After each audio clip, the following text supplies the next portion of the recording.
warahmatullahi wabarakatuh. Waalaikumsalam warahmatullahi wabarakatuh. Alhamdulillah, wassalatu wassalamu ala rasulillah sayyidina Muhammad ibni Abdillah wa ala alihi wa sahbihi wa mawalah. La hawla wa la quwata illa billahil aliyyil azim. Rabbi shrah li sadri wa yassir li amri wa hlul 'uqdatam min lisani yafqahu qawli. Yang terhormat kepada Bapak Dr. Elan Sumarna MAG, yang terhormat kepada Bapak Ibu dosen, Bapak Ibu guru, dan para teman-teman sekalian yang saya cintai. Pertama-tama, marilah kita panjatkan puji dan syukur kita atas kehadirat Allah Subhanahu wa Ta'ala, atas segala limpahan karunia dan nikmatnya lah sehingga kita bisa hadir di kesempatan kali ini. Kemudian juga salawat serta salam kepada junjungan besar kita, motivator terhebat kita, Nabi Allah Muhammad SAW, dan juga para sahabat dan para keluarga beliau. Kemudian alhamdulillah para hadirin sekalian, pada sore hari ini kita masih dapat berjumpa di kajian hadis Sahih Bukhari yang akan dipimpin oleh Bapak Dr. Elan Sumarna. Semoga kita senantiasa diberikan kesehatan dan juga kelancaran dalam aktivitas dan ibadah kita. Untuk mengawali acara kajian kali ini, kita lafazkan lafaz basmalah. Bismillahirrahmanirrahim. Baiklah, Bapak, untuk mempersingkat waktu, langsung saja para hadirin sekalian kita dengarkan kajian dari Bapak. Kepada Bapak Elan, waktu dan layar dipersilakan. Ya, baik. Bismillahirrahmanirrahim. Assalamualaikum warahmatullahi wabarakatuh.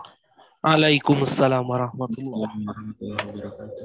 Alhamdulillah alladzi arsala rasulahu bil huda wa dinil haq liyuzhirahu ala dini kulli wa kafa billahi syahida. Asyhadu an la ilaha illallah wahdahu la syarikalah wa asyhadu anna Muhammadan abduhu wa rasuluhu la nabiyya ba'dah. Allahumma sholli wa sallim ala sayyidil mursalin Muhammadin wa ala alihi wa sahbihi ajma'in, amma ba'd. Ayyuhal hadirun, ittaqullaha haqqa tuqatih wa la tamutunna illa wa antum muslimun. Jamaah yang Allah muliakan, alhamdulillah kita panjatkan puja dan puji serta syukur kehadirat Allah Subhanahu wa Ta'ala. Pada sore hari ini kita masih dipertemukan oleh Allah Subhanahu wa Ta'ala dalam agenda acara yang sudah kita azamkan bersama. Pada sore hari ini, jamaah sekalian, kita akan membahas tentang kesetaraan. Apakah setara, begitu ya? Apakah sama antara wudhu dengan tayamum?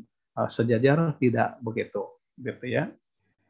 Namun untuk membahas lebih jauh itu, perkenankan saya akan, jamaah sekalian, akan mengulas bahasan yang kemarin tentang tafsir Quran surat Al-Maidah ayat 6.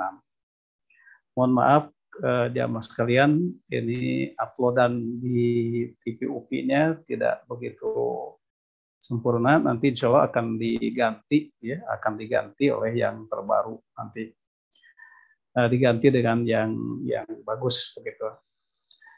Jamaah sekalian, pada bahasan yang kemarin kita sudah membahas tentang tafsir Quran surat Al-Maidah ayat 6. Nah, salah satu ciri daripada Sahih Bukhari dengan Sahih Muslim adalah bahwa Imam Bukhari selalu mengawali babnya itu dengan tafsir Quran surat yang terkait, bahkan menambahnya dengan athar sahabat, menambahnya dengan kaul ulama begitu. Nah, oleh karena itu apa tujuannya? Ya mas, kalian, tujuannya Imam Bukhari itu selalu mengawali kitabnya itu dengan tafsir ayat-ayat terkait, ya tujuannya untuk menguatkan bahasan-bahasan yang dia tulis dari kitab, dari hadis-hadisnya tadi gitu. Nah, pada bahasan yang kemarin jamaah sekalian itu ditulis ditafsirkan Quran surat Al-Maidah ayat 6 yang menjadi pokok bahasan daripada tayamum, dan tentunya sebelumnya dibahas tentang wudu begitu. Nah, langsung saja. Jadi jamaah sekalian, kemarin kita membahas bahwa tayamum itu secara bahasa artinya menuju atau bermaksud begitu. Menuju atau bermaksud. Maka secara istilah tayamum adalah menuju pada debu yang baik atau yang suci dengan mengusap wajah dan dua telapak tangan begitu. Jadi tayamum secara bahasa itu artinya menuju atau bermaksud. Sedangkan tayamum secara istilah itu artinya bermaksud atau menuju kepada debu, yaitu debu yang suci, debu yang baik, dengan cara mengusap wajah dan dua telapak tangan. Begitu. Nah, jamaah sekalian, tayamum itu dibolehkan atau menjadi salah satu cara dalam menghilangkan hadas besar dan hadas kecil. Begitu. Di hadas besar bisa disucikan dengan tayamum, apalagi hadas kecil. Nah, karena yang jadi persoalan kapan tayamum itu dibolehkan, itu saja yang jadi masalahnya. Jadi kapan tayamum itu dibolehkan, maka tayamum ini bisa menghilangkan hadas besar maupun hadas kecil. Begitu. Jamaah Bapak Ibu yang Allah muliakan, sahabat, karib kerabat, dimanapun Anda berada, dan tidak lupa adik-adik mahasiswa, dan mungkin ada juga pelajar yang Bapak cintai, ya. Nah, pertanyaan berikutnya, apakah sakit sekalipun ada air dibolehkan kita bertayamum? Begitu. Nah, jadi apakah kondisi sakit, kemudian di sampingnya ada air, dibolehkan dia bertayamum atau harus wudu saja? Begitu. Nah, jamaah sekalian, kalau melihat ayat ini, yaitu pada saat kita tidak menemukan air dibolehkan tayamum. Nah, gitu ya. Tetapi kalau menurut hadis, boleh saja kita bertayamum sekalipun ada air, asal dalam keadaan-keadaan tertentu, salah satunya dalam keadaan sakit. Ya. Nah, kemudian ada kalimat fatayamamu sho'idan thayyiba. Nah, begitu. Jadi bertayamumlah dengan tanah yang baik. Nah, tanah yang baik artinya adalah semua jenis tanah yang ada di permukaan bumi. Baik itu di pegunungan ataupun di lembah-lembah. Karena Rasulullah SAW bersabda, di hadisnya, ju'ilat li al-ardu. Kata Rasulullah, telah dijadikan bagiku bumi masjidan sebagai masjid, wa tahuron sebagai tempat bersuci. Nah, gitu. Jika kata Rasulullah, bumi ini sudah dijadikan sebagai masjid dan sebagai tempat bersuci.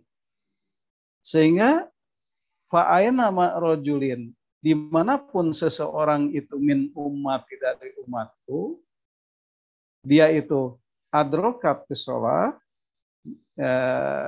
di mana kapan saja seseorang dari umatku itu ditemui oleh sholat, maksudnya kapan saja dia mendapatkan sholat, di keadaan tanah bagaimana, di keadaan tempat bagaimana, kalau kemudian sholat menemuinya, maka kata Rasulullah, fal yusolli, silahkan untuk sholat. Nah, begitu. Itu jamaah sekalian. Nah, kalimat toyiban yang artinya baik adalah lawan dari buruk, jamaah sekalian. Lawan dari buruk. Tetapi yang dimaksud bukan tanah yang bersih, yang tidak berdebu, atau bukan tanah yang tidak ada sampahnya. Baik sampah yang berupa potongan kayu dan lain-lain. Tetapi tanah yang bersih yang dimaksud adalah tanah yang tidak bernajis. Kita jamaah sekalian ya.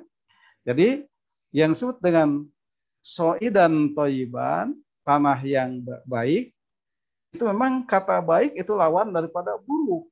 Tetapi yang dimaksud baik di sini, maksudnya adalah bukan tanah yang bersih, yang tidak berdebu. Karena debu itu sendiri adalah sebagai alat bersuci. Begitu. Jadi tanah yang baik itu di sini bukan tanah yang tidak berdebu, atau tanah yang tidak bersampah, atau tanah baik berupa potongan kayu dan lain sebagainya. Tetapi tanah yang bersih yang dimaksud adalah tanah yang tidak bernajis. Begitu. Nah, disinilah jamaah sekalian makna daripada hadis Nabi at-tohur syatrul iman. Nah, kalimatnya at-tohur syatrul iman. Nah, ini hadis yang sahihnya ya. Karena ada dua hadis tuh jamaah sekalian. Ada an-nadufatu minal iman, ada at-tohur syatrul iman. Nah, sedangkan hadis yang mengatakan an-nadufatu minal iman itu hadis itu lemah. Doib bahkan ada ulama yang berpendapat itu maudhu. Hadis itu maudhu itu palsu. Jadi itu bukan hadis, malah itu adalah peribahasa dalam bahasa Arab. Begitu ya. Dia peribahasa dalam bahasa Arab. Nah, hadisnya yang sahih yang dikeluarkan oleh Imam Muslim adalah at-tohur. Tohur syatrul iman. Suci itu, kesucian itu setengahnya daripada iman. Nah, kenapa begitu? Sebab an-nadofah dengan at-tohur beda. Begitu. At-tohur itu mencakup nadofah. Jadi kalau dikatakan suci, maka di dalamnya bersih. Tetapi tidak setiap yang bersih itu suci. Begitu kan? Nah, oleh karena itu, Rasul mengatakan dengan tohur, bukan dengan nadofah. Begitu. Itu bahasan yang kemarin. Nah, jamaah sekalian, baik kita masuk kepada bahasan kita yang akan kita bahas hari ini, yaitu terkait dengan masalah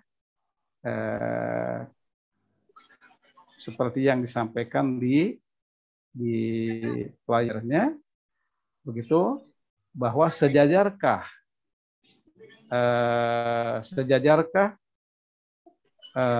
tayamum itu dengan wudhu, gitu kan, jamaah sekalian. Nah, hadis babnya yang ini. Nah, ini babnya. Ya. As-so'id at-toyib wadu'ul muslim. Nah, wadu'ul muslim. Jadi kembali ini dibacanya bukan wudu tapi wadu, ya.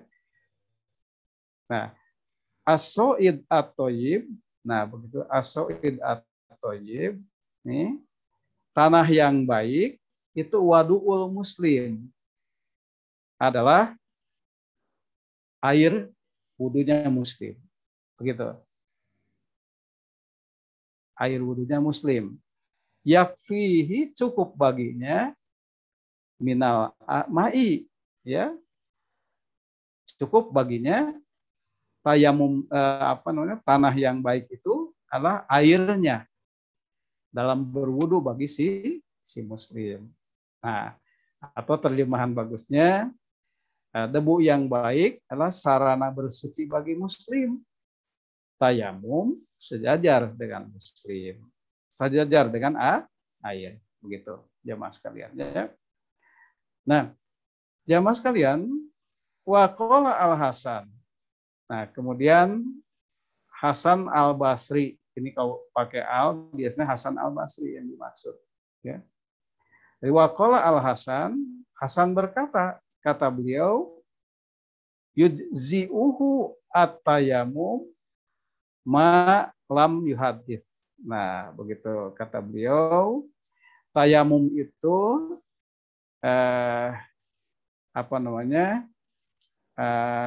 tayamum itu dapat mencukupi, ya, yujiuhu dapat mencukupi kepada seseorang apa atayamum, tayamum itu malam yuhadis, selama dia tidak berhadas. Nah, jamaah sekalian begitu.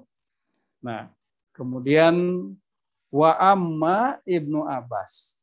Wa amma Ibnu Abbas. Kemudian Ibnu Abbas pernah mengimami orang-orang, wahwa sedangkan dia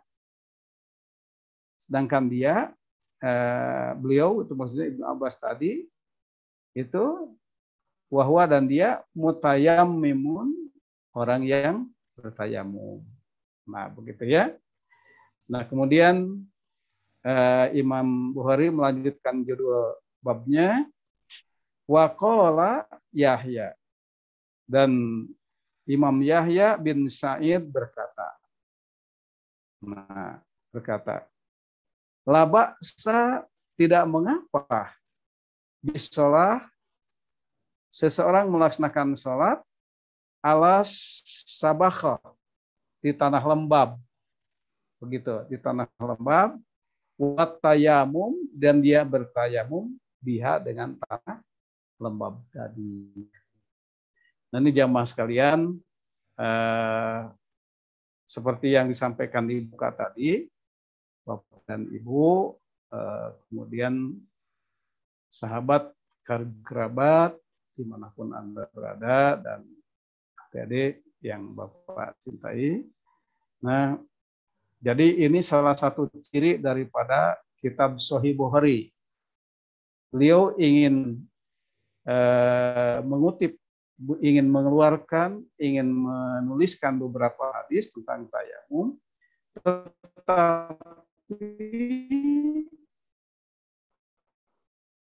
sebelum dia menukil beberapa hadis, beliau menyampaikan beberapa asar sahabat dulu.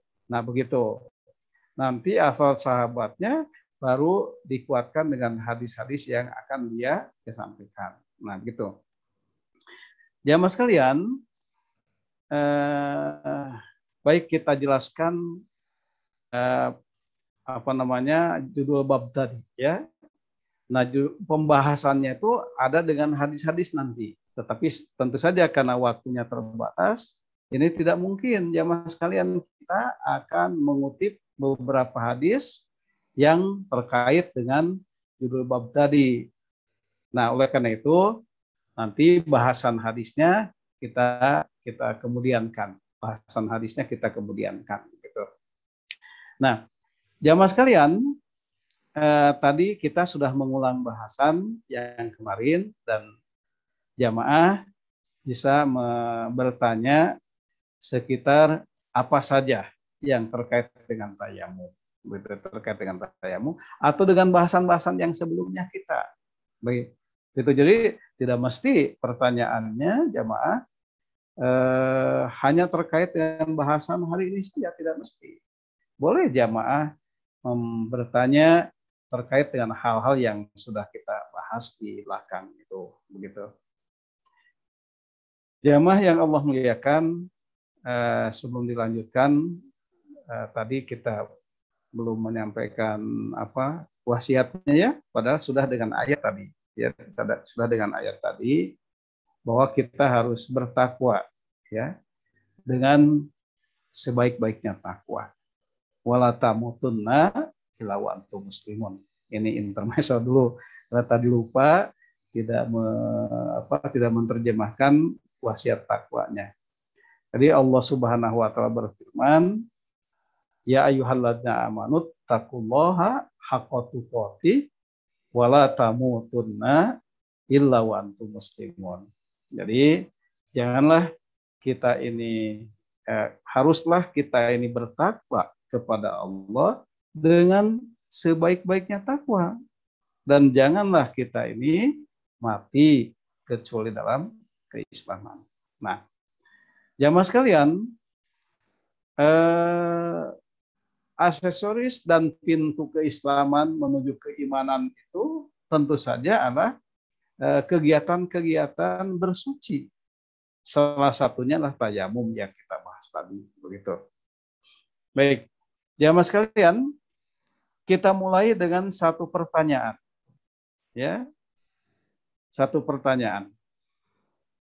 Jadi, kita ulangi lagi bahwa as-soid at-thayyib, tanah yang baik itu adalah sejajar dengan wudunya bagi si muslim, yaitu dalam kaitannya bahwa tayamum itu bisa membersihkan hadas besar, bisa mensucikan hadas besar dan hadas kecil. Tayamumnya kita ini dengan catatan, kapan kita dibolehkan tayamum, itu inti masalahnya. Nah, kalau kita terjerumus pada sesuatu hal yang dengannya tayamum dibolehkan, maka tayamum itu bisa mensucikan kita. Baik dari hadas besar maupun hadas kecil. Begitu. Nah, sekarang pertanyaannya begini jamaah sekalian. Ini kita mulai dari pertanyaan. Ya. Apakah tayamum yang kita lakukan itu, yang pada saat itu kita akan melakukan sholat nafilah? Apakah tayamum yang kita lakukan dengan tujuan untuk kita bisa melakukan sholat nafilah juga bisa untuk sholat wajib? Dengan tayamum yang kita lakukan tadi. Jadi kita nih mau sholat nafilah ya jamaah sekalian. Sholat nafilah itu sholat sunnah. Baik sholat tahajud atau sholat sunnah lainnya. Kita hadas misal. Dan kita dibolehkan tayamum. Kemudian kita lakukan tayamum. Yaitu dengan menepukkan kedua tangan kita ke tanah. Kemudian kita membasuh. Kita meniup dulu. Tepukan tangan kita ke dinding atau ke tanah atau ke apapun yang ada debunya, ditepukan, kemudian ditiup dulu, kemudian langsung ke wajah. Wajah diusapkan. Nah, batas wajah itu mana? Batas wajah itu adalah dua telinga kita dan batas-batas antara kulit dengan rambut. Kemudian ke bawahnya dagu, begitu ya. Itu diusapkan, kemudian langsung ke punggungnya. Jadi yang diusaplah punggungnya. Tangan kanan dulu diusap oleh tangan kiri sampai pergelangan satu. Kemudian yang ini diusap lagi ke punggung tangan kiri, kemudian nah begitu. Jamaah sekalian, ulangi ya cara tayamumnya. Nah,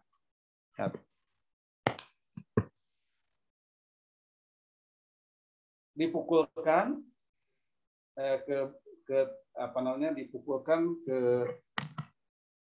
dipukulkan ya ke debu. Nah, kemudian ditiup.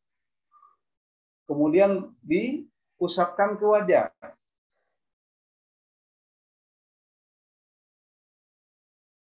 Setelah itu langsung ke punggung tangan, punggung telapak tangan. Yang kanan dulu, kemudian, nah satu lagi, yang kiri diusap oleh mengusap tangan kanan, mengusap tangan kiri.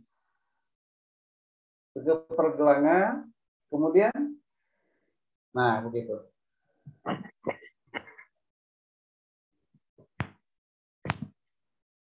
Nah itu jamaah sekalian, cara tayamum itu. Nah sekarang pertanyaannya jamaah sekalian, apakah tayamum untuk sholat nafilah? Bisa juga untuk sholat wajib dengan menggunakan tayamum itu, atau sebaliknya? Ini pertanyaannya. Jadi kita ini mau sholat tahajud, kita ini mau sholat sunnah, tahiyatul masjid atau apa, tapi kita dibolehkan tayamum. Nah, apakah tayamum itu juga boleh kita lanjutkan dengan sholat wajib atau sebaliknya, begitu? Nah, jawabannya boleh. Kenapa begitu? Karena tayamum, jamaah sekalian, adalah salah satu cara si muslim untuk mensucikan diri. Jadi boleh, ya, boleh, begitu. Apa dalilnya? Nah, inilah dia. Kita akan membahas beberapa hadis yang terkait dengan pertanyaan ini, tapi tidak sore hari ini, karena waktunya tentu terbatas, gitu ya. Tetapi kita ambil poin-poin intinya saja, begitu. Itu pertanyaannya, gitu ya. Nah, sekarang kita masuk kepada perkataan Imam Bukhari pada judul bab di atas. Kata Imam Bukhari, wa qala al-Hasan, Hasan al-Basri berkata, kata beliau, yujzi'uhu, mencukupkan kepadanya. Apa yang mencukupkan kepadanya? Itu at-tayamum. Nah, tayamum itu mencukupkan kepadanya malam sepanjang yuhadis dia tidak berhadas, begitu. Nah, maksud perkataan Imam Bukhari ini maksudnya adalah ketika seorang bertayamum. Nah, ketika seseorang bertayamum, ya bertayamum tuh, ya. Tetapi tayamumnya itu jauh sebelum datang waktu sholat. Jadi tayamum itu dia lakukan jauh sebelum datangnya waktu sholat. Dan dia bisa memeliharanya dari hadas. Jadi ketika waktu sholat tiba, dia belum berhadas tuh. Maka dia tidak perlu mengulangi tayamumnya karena dia dalam keadaan suci. Sama artinya. Nah, jadi kalau Rasulullah SAW itu senantiasa menjaga wudhunya, begitu ya, menjaga wudhunya, begitu. Nah, sehingga pada saatnya sholat tiba dia dalam keadaan suci, begitu. Demikian juga dengan tayamum. Tayamum itu juga sepanjang dia belum berhadas, dia boleh untuk langsung melakukan sholat, begitu. Karena dia dalam keadaan suci. Nah, jamaah sekalian, yang nanti dalilnya ada, hadisnya ada, dan akan kita bahas di sesi berikutnya, begitu. Nah, coba lihat nomor 5, jamaah sekalian. Nah, nomor 5, wa amma telah mengimami. Siapa yang telah mengimami? Ibnu Abbas. Nah, ini asar sahabat. Ibnu Abbas telah mengimami orang-orang. Wahwa, sedangkan dia mutayammimun, bersucinya dengan tayamum. Nah, bahkan Ibnu Abbas itu pernah mengimami orang-orang yang berwudu dengan air, ya, orang-orang yang berwudu dengan air, dia sendiri bertayamum. Jadi dia sendiri bersucinya dengan tayamum, tetapi dia mengimami mereka yang berwudu dengan air. Nah, artinya dibolehkan, begitu. Dan ini tentunya akan dibahas hadis-hadisnya yang terkait dengan ini. Ya, jamaah sekalian. Nah, kemudian Imam Bukhari juga mengutip pernyataan Yahya bin Sa'id. Kata beliau, la ba'sa bisolah. Boleh melakukan sholat ala sababah, di atas tanah yang lembab. Jadi boleh melakukan sholat di atas tanah yang lembab. Begitu. wa tayamum biha, dan bertayamum dengannya. Nah, kenapa begitu ya? Nah, kita ingat pada bahasan yang kemarin, ya mas kalian, bahwa masjid jangan disamakan masjid zaman Nabi dengan masjid kita hari ini. Kalau masjid zaman Nabi itu sangatlah sederhana. Begitu sangatlah sederhana, tidak berlantai, apalagi berkeramik, apalagi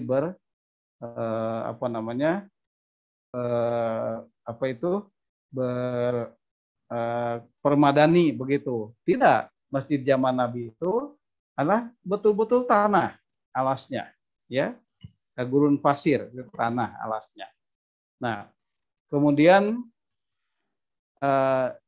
sesekali ketika hujan, tentu saja air hujan masuk ke masjid Nabi, ya, dan di dalam masjid itu beceklah sudah, ya, beceklah sudah masjid Nabi itu, dan kemudian Nabi juga sholat di atasnya, di atas tanah yang becek tadi, gitu.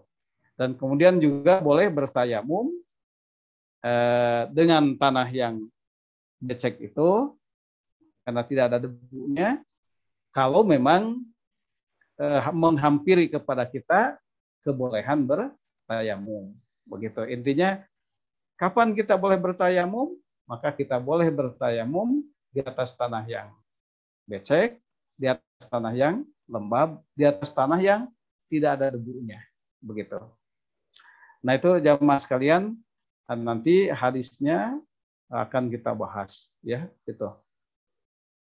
Nah, sampai sini barangkali ada ini, Eri, dibuka, boleh pertanyaan dulu. Sengaja tadinya jamaah sekalian ini mau dikutip beberapa hadis, tapi ini tadi nggak akan sampai waktunya. Makanya kita bahas poin-poin pokok dulu, baru hadisnya minggu depan, gitu. Nah, tetapi intinya bahwa ternyata dengan tayamum itu sejajar fungsinya dengan kita wudu dengan air. Hanya catatannya, jamaah sekalian, kita harus masuk pada sebuah area di mana pada area itu kita dibolehkan tayamum. Nah, jadi jadi persoalannya kapan kita boleh tayamum? Nah, begitu ini persoalannya, begitu. Baik, jamaah sekalian, itu bahasan kita hari ini. Silakan untuk kita kembangkan pada pertanyaan-pertanyaan. Silakan, Eri.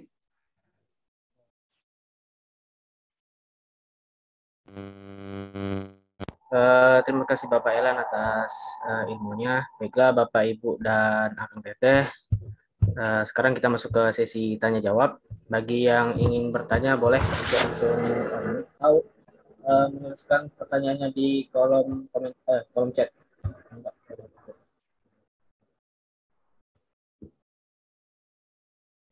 Ya, Bapak Faisal Faza terlebih dahulu. Kepada Bapak Faisal,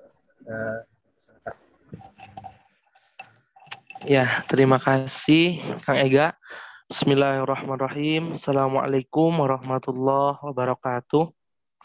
Waalaikumsalam warahmatullahi wabarakatuh. Ya, izin bertanya Pak Kiai seputar tayamum tadi ya. Contoh misalkan di daerah saya gitu ya, atau di sekolah gitu ya Pak Kiai, kadang kalau di sekolah itu kalau ada error-errornya, mungkin mesin-mesin airnya tuh suka nggak nyala gitu ya, suka habis torennya gitu. Nah, setelah itu kami kan inisiatif, mungkinnya guru PAI sepakat, mungkin saya, ada teman saya juga sepakat bahwa boleh tayamum karena agar tidak menggugurkan hak siswa untuk sholat berjamaah di masjid. Nah, setelah sholat mungkin 1 rakaat, 2 rakaat, nah di situ air menyala, melimpah gitu. Nah, apakah sholat itu harus dibatalkan apa terus berjalan Pak Kiai? Karena kan mungkin waktu pembahasan yang dulu itu kalau ada air mungkin syarat tayamumnya menjadi hilang gitu Pak Kiai. Nah, gimana apabila saat di sekolah sholat berjamaah sedang berlangsung 1 rakaat 2 rakaat ternyata airnya langsung melimpah ada gitu, jadi sehingga kedudukan air itu menjadi mutlak dan ada gitu, bagaimana Pak Kiai? Terima kasih. Baik. Terima kasih Pak Faza. Alhamdulillah jamaah yang Allah muliakan, ini ada bahasan dari Pak Guru Pak Faza, menghantarkan kita untuk memperdalam bahasan kita tentang kondisi-kondisi yang terjadi di lapangan. Nah, jadi jamaah sekalian, kaidah yang kemarin pernah kita bahas bersama bahwa kalau ada air, maka kebolehan tayamum itu menjadi hilang, begitu. Itu adalah kaidah secara umum. Kaidah secara umum seperti itu. Tetapi kalau seandainya secara khusus, misal seseorang yang tengah sakit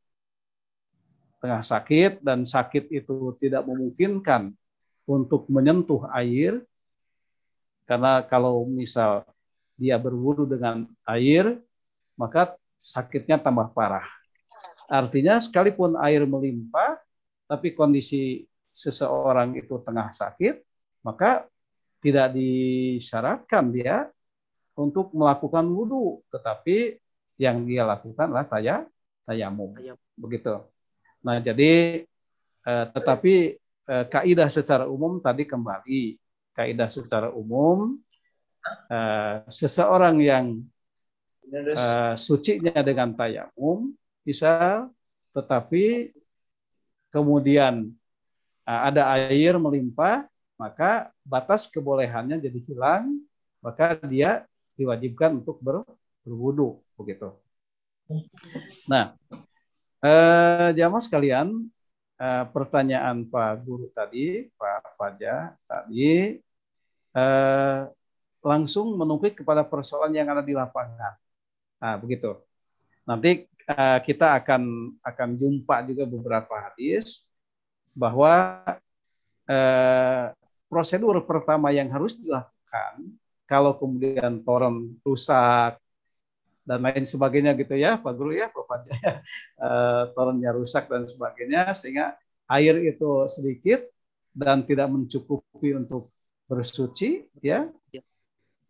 Nah, begitu jamaah sekalian, maka musyawarah secara mufakat dilakukan tayamum, gitu. Nah, prosedur yang sebenarnya yang harus dilakukan adalah jangan dulu bertayamum. Jangan dulu bertayamum, prosedur yang harus dilakukan dulu. Karena ada hadisnya yang hampir sama dengan itu. Hanya sayang belum kita bahas karena belum saatnya. Tetapi boleh kita bahas. Jadi nanti hadisnya menyusul. Jadi saat itu seorang sahabat itu menemui satu kondisi di mana air tidak ada. Air tidak ada. Tetapi dia mencari dulu air. Begitu. Berusaha mencari dulu air. Artinya ada tenggat waktu untuk masa pencarian, ya, mencari dulu air. Tetapi ternyata air itu sudah ada, maka dia berwudu dengan air dan langsung sholat, begitu. Jadi mestinya jamaah sekalian jangan dulu memutuskan untuk bertayamum kalau kondisi torennya tengah bermasalah, begitu. Jadi biarkan kita mencari solusi dulu beberapa saat kemudian. Nah, kalau kemudian dalam rentang beberapa saat itu misal berapa menit, ya, tentu tidak mengurus sampai jam-jam tentu, ya, tentu, tapi hanya beberapa menit aja, misal 1 menit 2 menit. Nah, ternyata air itu dimungkinkan ada, ya, air itu dimungkinkan ada, misal karena ada sedikit konsleting listriknya, sehingga hanya beberapa menit saja kita bisa menyambungkan dulu, kemudian baru air ada. Nah, begitu ya. Tentu menunggunya tidak sampai jam-jam ya, hanya ya 1-2 menit saja gitu.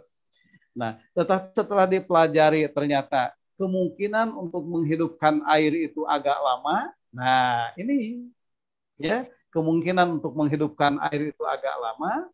Nunggu Nah, penuh. barulah ya. Oh, seperti tadi Bapak Faja, supaya penuh itu sulit juga begitu ya.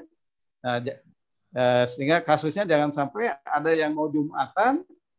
Ini kasus nih, Bapak Faja ini ada yang mau Jumatan, gitu ya. Air tidak ada, mati mendadak ya. Sampai kemudian jamaah yang mau sholat Jumat itu menjadi tidak sholat Jumat, pergi lagi ke rumahnya masing-masing. Nah, begitu. Ini kesalahannya dari pihak takmir masjid yang tidak segera mencari solusi. Ya. Tidak segera mencari solusi. Nah, mestinya takmir masjid, ini kejadian di rumah saya nih, jamaah sekalian ya, dua Jumat ke belakang, ya, takmir masjidnya tidak tanggap, tidak responsif begitu. Akhirnya sebagian jamaah itu pulang karena tidak ada air. Padahal bisa kita katakan solusinya bagaimana? Oh, solusinya ada di rumah ini, solusinya ada di rumah itu yang sudah menyiapkan air, yang kerannya di luar rumah begitu. Ya, kerannya di luar rumah. Apalagi kalau Jumatan kan mungkin hanya tertinggal beberapa saat itu khutbahnya saja gitu kan. Kalau sholat Jumatnya kan bisa gitu ya. Nah, ya. Tetapi sayangnya takmir masjid ini tidak segera responsif sehingga dibiarkan aja si jamaah itu mengambil keputusannya sendiri sehingga pulanglah mereka tidak sholat Jumat. Itu kan sayang, gitu ya. Nah, jadi prosedurnya begitu dulu. Jadi dicari dulu solusinya barang beberapa menit. Kalau dalam jangka waktu beberapa menit ini air tidak ada solusinya, maka bolehlah diputuskan untuk tayamum gitu. Nah, tetapi kasusnya di luar dugaan yang seperti Pak Faisal tadi, kasusnya kita sudah sholatnya sudah berlangsung begitu ya, tiba-tiba air ada, maka apa yang harus dilakukan? Ya sholat lanjutkan, tidak dibatalkan, lanjutkan saja. Nah, lanjutkan dan sholatnya sah, begitu, sholatnya sah, gitu. Tetapi kalau kita dihadapkan pada sesuatu masalah yang kita bisa melaluinya dengan prosedur seperti itu, lakukan prosedur seperti tadi. Tetapi kalau kejadiannya terjadi seperti yang sampaikan Pak Faisal tadi, tentu dilanjutkan aja sholatnya. Hal ini seperti yang dilakukan oleh sahabat yang ada dua sahabat nanti dalilnya ada dua sahabat, yang satu itu dengan menangguhkan sholat, yang satu lagi dengan tayamum. Tiba-tiba mendapatkan air begitu. Nah, sahabat yang tadi sholat dengan berwudu, sahabat ini yang sholatnya dengan tayamum, dia tidak memperbaharui sholatnya. Dia datang menemui Rasulullah Shallallahu Alaihi Wasallam dan menyampaikan masalahnya, dan kata Rasul, cukuplah sudah sholatnya dengan tayamum tadi, sekalipun air datang kemudian. Begitu. Jamaah sekalian, demikian bahasan bagus ya dari Pak Faja. Ini kasus di lapangan Bapak Faja ya, kasus di lapangan yang harus kita cari solusinya dengan baik. Demikian, terima kasih Pak Faja. Bapak kembalikan ke Ega. Ega atau Eri nih? Ega ya. Baik, terima kasih Bapak Elan. Bagaimana Bapak Faisal, apakah sudah terjawab pertanyaan? Alhamdulillah, terima kasih Pak Kiai atas ilmunya. Terima kasih. Alhamdulillah. Assalamualaikum warahmatullahi wabarakatuh. Waalaikumsalam warahmatullahi wabarakatuh. Baiklah Bapak, kita lanjutkan lagi untuk pertanyaan dari Kang Ega. Mangga Kang Ega, dipersilakan. Baik, terima kasih banyak kepada Kang Eri sebagai moderator yang telah mengizinkan saya untuk bertanya pada kesempatan kajian sore hari ini. Bismillah, Assalamualaikum Bapak. Waalaikumsalam warahmatullahi wabarakatuh. Ega, ini Eri yang moderator ya. Ya, Pak. Izin bertanya, Bapak, terkait tadi itu jumlah hentakan itu memang satu kali ya Pak? Terkait dengan hentakan itu, jadi satu kali, terus di muka langsung dilanjutkan dengan tangan gitu Pak? Atau ya. Karena setahu saya itu Pak, ada yang itu 2 kali gitu Pak, ada yang ya seperti itu Pak. Apakah itu juga boleh Pak, atau emang berbeda-beda Pak? Mungkin ya. Seperti itu. Ya.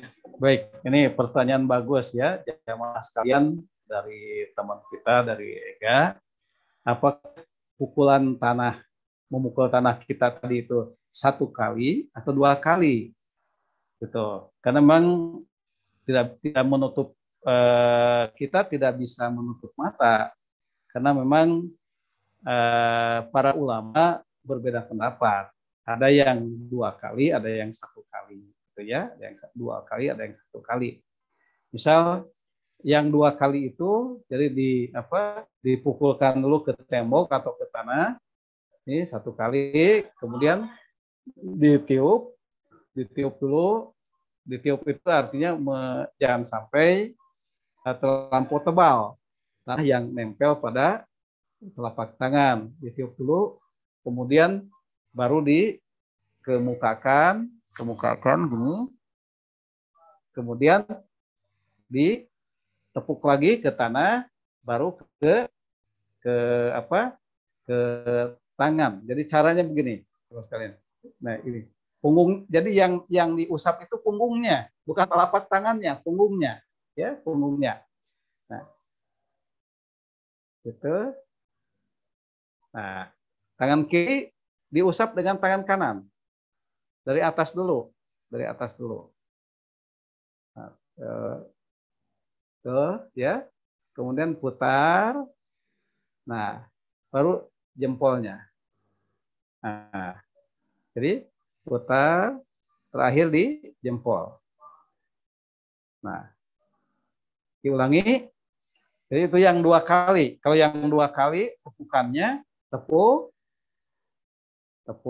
kemudian tiup, kemudian niat dulu ya, awalnya niat dulu. Lupa tadi ya. Awalnya kita niat dulu. Niat boleh diucapkan, boleh tidak. Ya. Karena kata Imam Syafi'i itu talafud bin niat sunnatun. Ya. Melafadzkan niat itu boleh, tapi tidak apa-apa, ya, karena niat itu ada dalam hati, begitu. Nah jadi silakan niat dulu, niat bertayamum. Nah kemudian tayamum, niat boleh dengan bahasa Arab, boleh dengan bahasa kita, boleh, ya, atau boleh dengan sudah berniat dalam hati, Seperti kita niat mau pergi ke pasar, karena sudah niat ya kita pergi ke pasar, tidak pergi ke sekolah. Nah kan gitu, karena niat kita sudah pergi ke pasar, maka langkah kita pergi ke pasar. Itu artinya niat itu sudah teguh. Nah, keteguhan niat itu memang harus diperbaharui. Itu dalam hal ini kalau kita tayamum, kita niatkan, kita fokuskan bahwa kita akan bertayamum. Nah, jadi kita pukulkan, kita tepukan, kemudian ditiup, kemudian langsung ke wajah. Nah, ke wajah. Jadi ini wajah itu, batas wajah itu ada ini, dua telinga. Kemudian batas rambut di sini dan di bawah dagu di sini. Makanya cara mengusapnya seperti kita wudhu dengan air.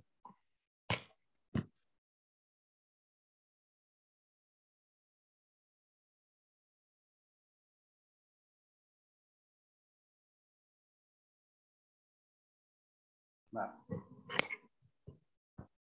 begitu jamaah sekalian. Cara bertayamum itu. Jadi kalau yang 2 kali seperti tadi, tepuk dulu, niat dulu, Bismillahirrahmanirrahim, niat dulu, kemudian ditepukkan, kemudian ditiup, kemudian dikewajahkan, gitu. Nah, setelah itu tepuk lagi, setelah ditepuk lagi, tiup lagi, kemudian, nah, tangan kanan dahulukan. Nah, ini tangan kanan. Nah, diusap pakai tangan kiri. Ini kalau hostnya kalau bisa yang itu Kang Eri, hostnya kalau bisa Bapak dibesarkan nih. Siapa ya hostnya nih? Ya, dibesarkan supaya terlihat. Nah, gini diusap pakai tangan kiri. Nah, diusap punggungnya, usap. Nah, gitu. Diputar di pergelangan. Setelah itu diputar di pergelangan. Nah, jadi gini. Ulangi lagi. Ini gitu. Sampai pergelangan. Masuk ke dalam. Nah, gini, masuk ke dalam. Kemudian langsung ke jempol. Telapak tangannya tidak diusap, ke jempol. Nah, begitu. Nah, sekarang tangan kiri. Yang mengusap tangan kanan. Ya, tangan kiri nih. Di punggungnya diusap oleh tangan kanan. Nah, diusap sampai pergelangan tangan, pegang pergelangan tangannya, kemudian diputar, kemudian sampai jempol. Nah, begitu. Nah, itu di antaranya ya, jemaah sekalian. Nah, itu yang 2 kali. Yang 1 kali ya 1 kali. Nih, yang 1 kali tepuk, Bismillah dulu, niat dulu, kemudian Bismillah, tepuk, tiup, kemudian langsung ke muka, kemudian ke tangan kanan diusap oleh tangan kiri. Nah, begitu. Nah, langsung dipegang pergelangannya, langsung masuk ke jempol. Nah, kemudian tangan kirinya pakai tangan kanan diusapnya. Itu. Setelah itu kemudian pergelangannya diputar. Nah, begitu. Nah, sekarang mana yang benar, jamaah sekalian? Apa yang 2 atau yang 1 kali tepukan? Nah, begitu. Yang 2 tepukan itu adalah mazhab pendapatnya Imam Syafi'i dan Imam Hanafi. Begitu. Imam Syafi'i dan Imam Hanafi. Sementara yang 1 tepukan adalah pendapatnya Imam Hambali dan kaul qadim Imam Syafi'i. Nah, ada kaul qadim Imam Syafi'i. Jadi kalau kaul itu tadi ya, ada 2 pendapat dari Imam Syafi'i, yaitu 2 tepukan dan 1 tepukan gitu. Nah, jamaah sekalian, jika kita melihat beragam pendapat, memang beragam pendapat gitu. Tetapi kalau kita belajar ilmu hadis, akan kita temui kenapa mereka berbeda pendapat, jamaah sekalian. Itu disebabkan karena distribusi hadis itu berbeda kepada para imam, begitu. Jadi tidak seperti kita hari ini. Hadis itu kalau kita hari ini belajar hadis itu langsung pada kitab-kitabnya yang sudah tertulis lengkap. Begitu. Tertulis lengkap. Tetapi zaman para imam itu, jamaah sekalian, hadis-hadis itu parsial. Nah, kita tahu bahwa hadis itu para imam itu Imam Syafi'i, Imam Yang pertama itu Imam Hanafi, kemudian ada Imam Maliki. Kita urut dari yang pertama, dari abad kedua Hijrah. Ya, tabiin kecil itu Imam Hanafi ya, tabiin kecil itu Imam Hanafi. Itu pada abad kedua awal, kedua Hijrah. Kemudian Imam Maliki datang kemudian, masih pada abad kedua Hijrah, agak masuk ke tengah. Dan kemudian Imam Syafi'i, dan kemudian Imam Ahmad bin Hambal. Mereka itu semua hidup pada abad kedua Hijrah, di mana penyebaran hadis masih dalam bentuk lisan. Jadi penyebaran hadis itu masih dalam bentuk lisan. Nah, jadi para penghafal hadis yang berhasil dihimpun oleh Imam Hanafi berbeda dengan penyebaran hadis yang berhasil dihimpun oleh Imam Syafi'i. Nah, kadang hadis-hadis yang sampai kepada Imam Syafi'i berbeda dengan hadis-hadis yang sampai kepada Imam Ahmad. Nah, oleh karena itu, mereka itu karena berdasarkan input yang berbeda dari hadis-hadis tadi, mereka kemudian berfatwa. Akibatnya fatwanya berbeda-beda. Contohnya dalam hal tayamum tadi, ya. Nah, tayamum yang disampaikan oleh Imam Hanafi dan Imam Syafi'i pada kaul jadidnya lupa nih, atau kodimnya nanti lihat lagi itunya sumbernya. Nah, itu adalah menggunakan hadis-hadis yang apabila dilihat dari sekarang itu doif. Hadis-hadisnya yang 2 kali itu, ya, hadisnya doif begitu. Apabila dilihat dari sekarang begitu. Dari dulu ya begitu, nggak apa-apa karena memang masanya begitu. Belum waktu itu, waktu zaman Imam Syafi'i dan Imam Hanafi, ilmu hadis belum matang begitu. Akhirnya bukan maksud mereka memakai hadis doib, bukan. Tetapi dalam pandangan mereka hadis itu sah, sahih begitu, ya. Nah begitu. Nah kemudian buktinya Imam Syafi'i berikutnya mengatakan 1 kali begitu dengan menggunakan hadis-hadis yang kemudian didapatkan kemudian. Nah jadi kalau kita bicara kenapa para imam berbeda pendapat, ya karena memang hadis-hadis yang mereka dapatkan pun juga bertahap begitu. Tidak seperti hari ini. Kalau hari ini kita mendapatkan hadis sudah tertulis sempurna. Para imam dahulu tidak tertulis dengan mendapatkan inputnya berbeda-beda. Nah, jadi begitu. Nah, jadi setelah diteliti oleh ulama-ulama hari ini, tayamum dengan 2 pukulan tadi hadisnya lemah begitu. Namun tentu saja jamaah sekalian, kalaulah kita itu mengambil pendapatnya Imam Syafi'i, salah satu pendapat Imam Syafi'i yang membolehkan, mengajarkan 2 tepukan tadi dengan Imam Hanafi, tentu saja boleh saja kalau bicara tentang kebolehan mengambil pendapat, silahkan. Begitu, silahkan diambil pendapat Imam Syafi'i, boleh kita mengambil pendapat Imam Ahmad, boleh. Kalau melihat sisi kebolehan mengambil pendapat. Dan itu ijtihad mereka itu tentu sah. Ijtihad para imam itu adalah sah, gitu ya, tidak ada yang salah. Gitu.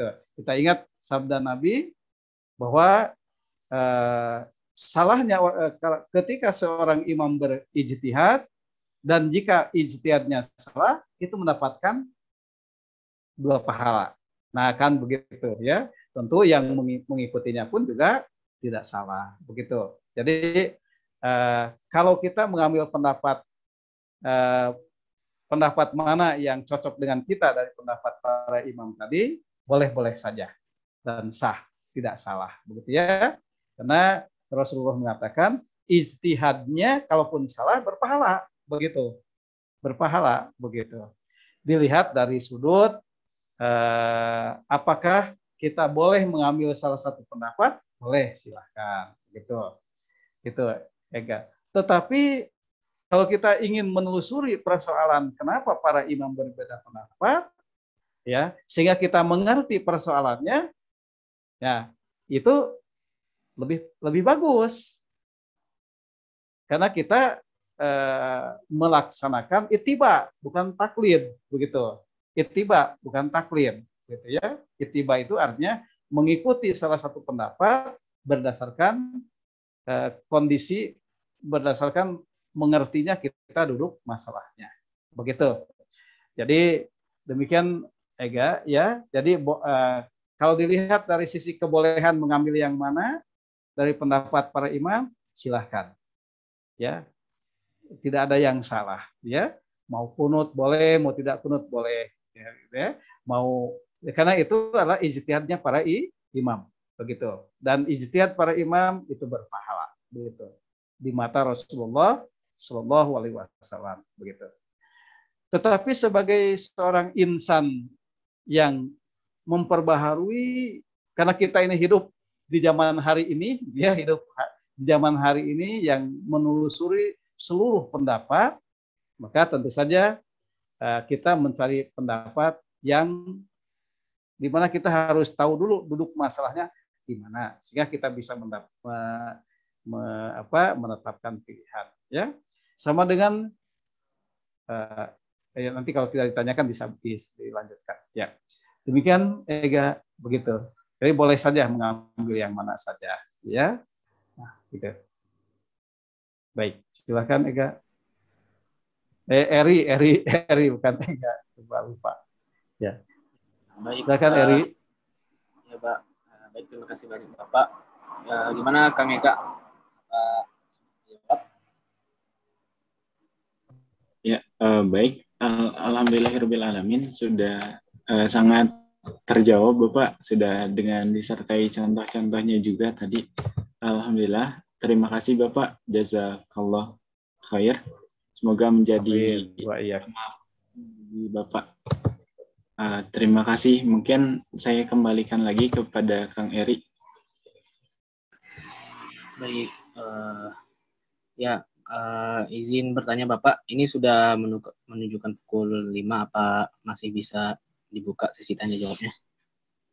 Ada, boleh kalau ada yang bertanya. Satu atau dua. Ya, kepada Bapak Faisal Faza lagi, ada yang mau ditanya lagi? Ya, bismillah, assalamualaikum warahmatullahi wabarakatuh. Terima kasih. Waalaikumsalam warahmatullahi wabarakatuh. Saya untuk bertanya lagi. Tentunya, mohon maaf Pak Kiai, saya banyak bertanya ini, jadi merepotkan.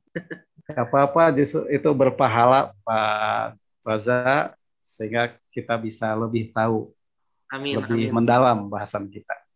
Amin. Pak Kiai, saya mau izin bertanya, tetapi mungkin ini di luar tema. Mungkin saya bertanya kepada seorang ahli yang tepat gitu untuk menjawab permasalahan gitu dalam kaidah-kaidah Islam. Nah, saya itu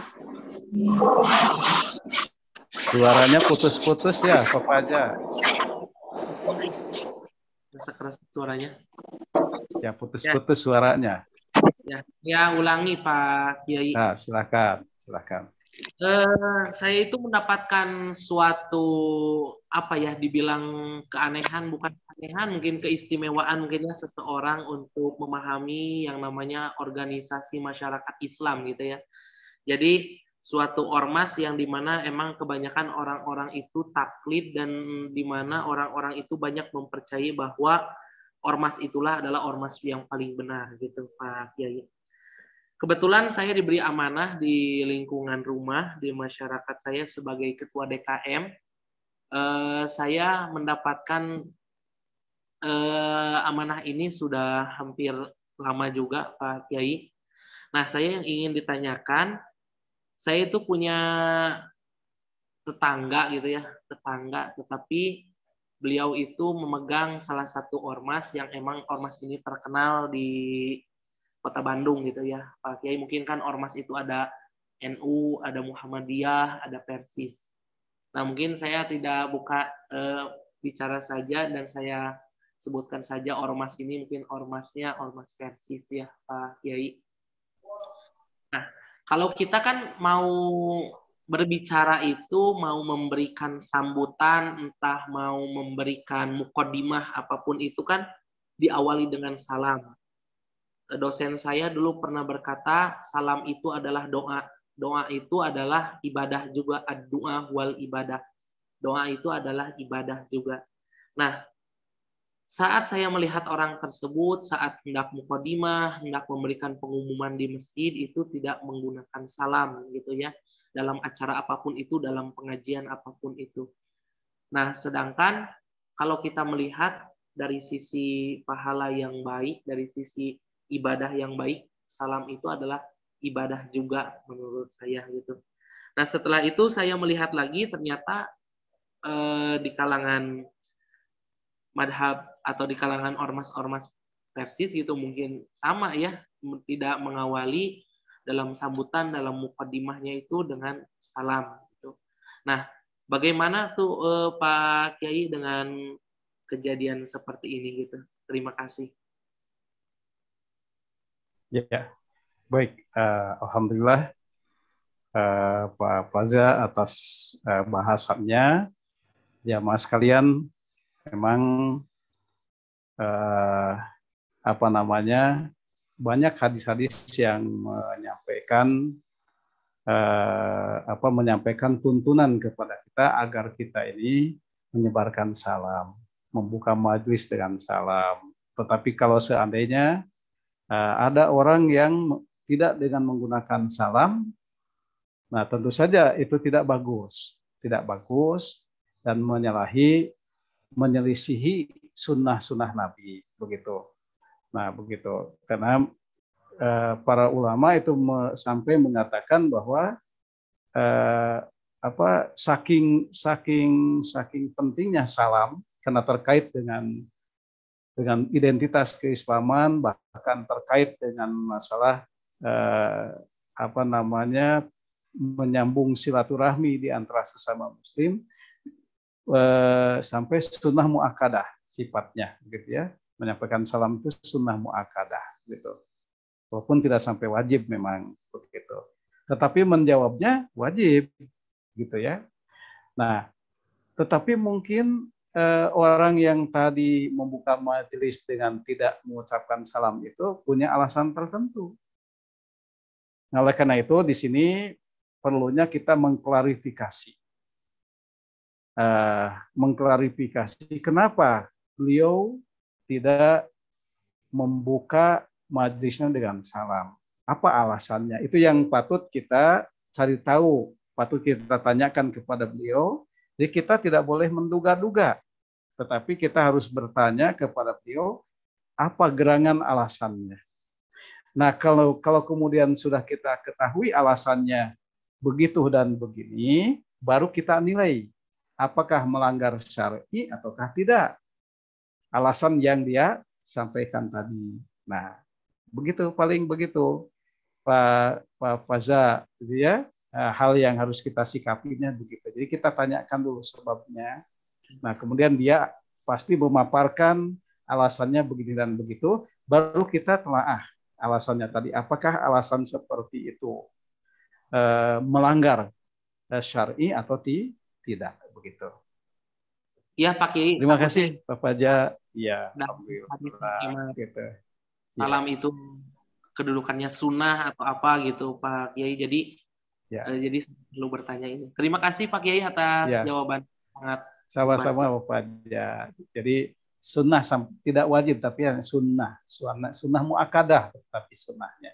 Karena amat sangat berkaitan dengan tali cinta yang harus kita kembangkan sesama muslim tadi gitu. Sehingga Rasulullah mengatakan ufsus salam, sebarkan salam kepada mereka yang kita kenal dan kepada mereka yang tidak kita kenal gitu. Nah, demikian ya. Sedikit. Eri masih ada? Masih ada? Tadi siapa? Hizbi ya? Siapa tadi? Ya, saya Rahman ini. Oh, Pak Rohman. Bangga Pak Rohman. Ya. Bangga Pak Rohman. Langsung saja Pak Ustadz. Begini kan kalau nggak salah itu, bukan nggak salah, apa yang saya dengar itu, kalau mengucapkan salam itu ketika ketemu ya Pak ya. Tadi timbullah hukum tadi bahwa untuk yang menyampaikan salam surat muakkadah, kemudian yang menjawabnya menjadi wajib. Sekarang yang jadi permasalahan itu di HP itu kan sekarang WA itu banyak yang pakai assalamualaikum, saking banyaknya kadang-kadang tidak bisa, kita tidak menjawab waalaikumsalam begitu, tapi langsung amin gitu, kalimat akhirnya saja gitu Pak ya. Apakah menjadi wajib kalau tidak bertemu kita menjawab salam gitu, atau memang tidak jadi wajib kalau tidak bertemu muka begitu Pak, hanya di WA saja? Itu saja Pak Ustadz.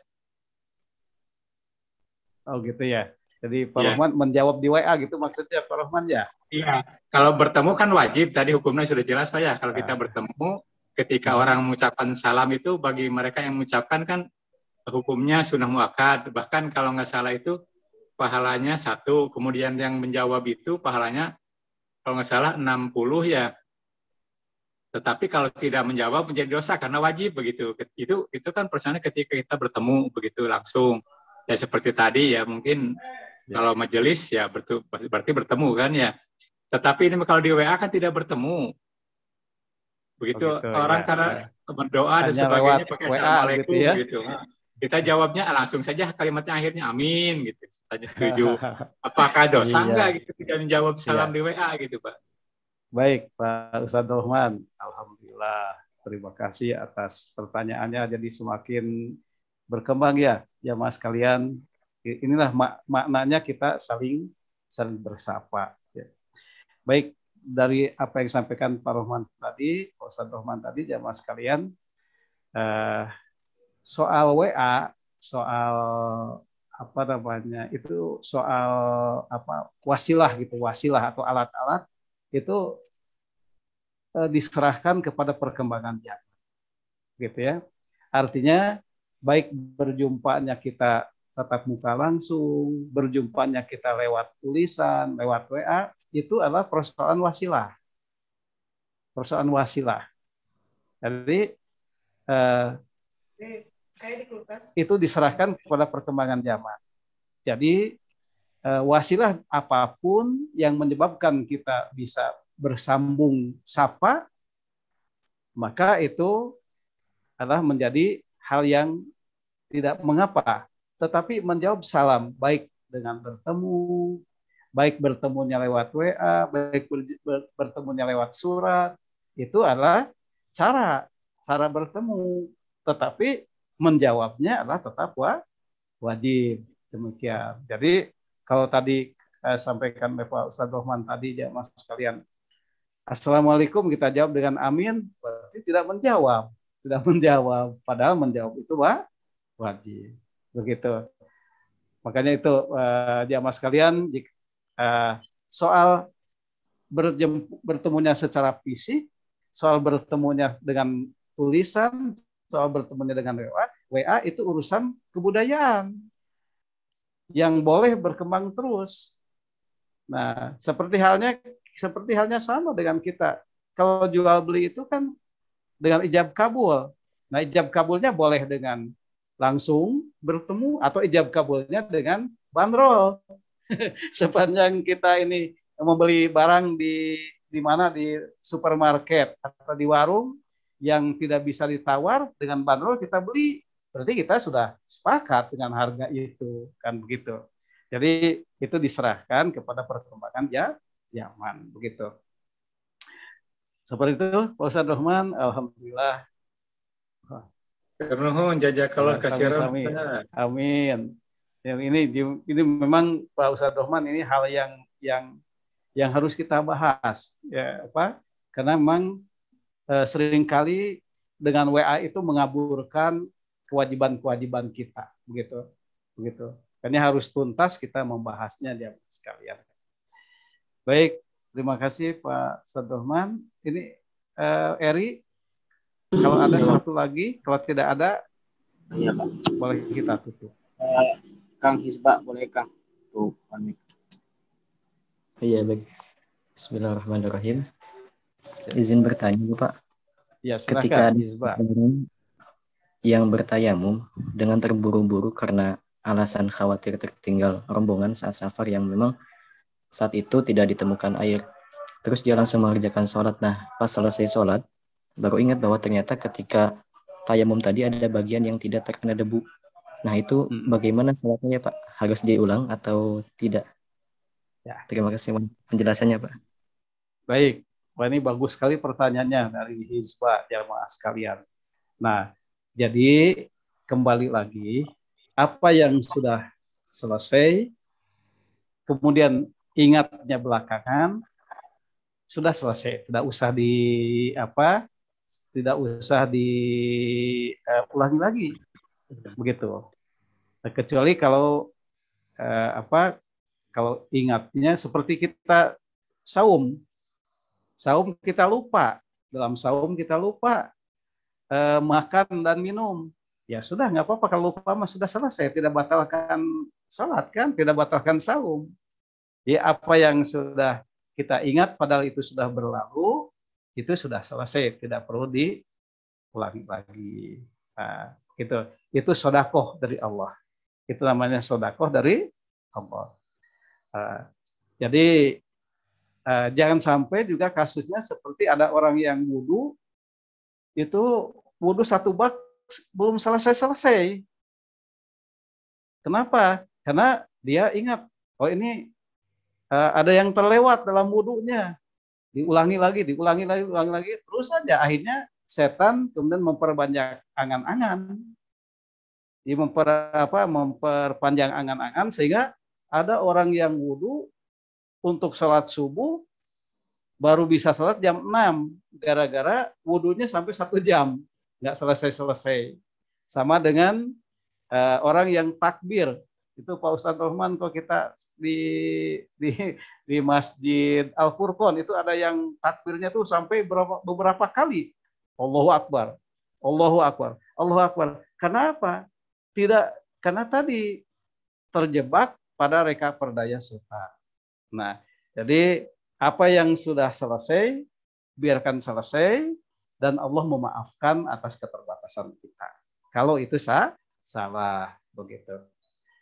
Demikian jamaah sekalian, maka Eri ditutup karena sudah ini melampaui itunya.